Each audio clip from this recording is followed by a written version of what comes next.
ګرانو ملګرو څو ورځونه تاسو په سوشل میډیا ګورئ چې د پاکستان تحریک انصاف MNA د شاندانا ګلزار هغې پریس کانفرنس هم کړی دی او احتجاج یې کړی دی او ویلي دي چې د SHO تانا بډابیر عبدالعلي خان عرف گبر سنگھ د سسپینډ شي او د تاڼې نه لرې شي. خو د خیبر پښتونخوا په تاریخ کې پهله ځل IGP یو داسې فیصله کړې ده چې هغه ویلي چې نه پهله به په دې شیز کې انکوایري کېږي. د SSP ټریفک په نګرانۍ کې هغې د انکوایري اډر کړی دی او ویلي چې فرض کو الزامات ثابت شي نو بیا به د SHO خلاف کاروایی کېږي. دا په تاریخ کې پهله ځل شوي دي او هغه دا ویلي چې د صوبې پولیس چې کوم دي هغې د دهشتګردۍ خلاف جنگ کې ډېرې زیاتې قربانیانې ورکړي دي، نو داسې نشي کېدی چې انکوایري دې نه کېږي او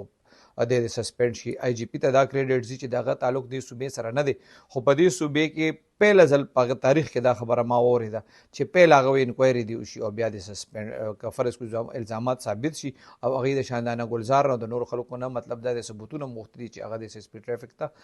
ورکړي شي. که فرض کړو الزامات ټیک وي نو بیا به د SHO خلاف کاروایی کېږي. دې خبرو نه پس په سوشل میډیا باندې یو جنگ شروع دی. څوک وایي چې یاره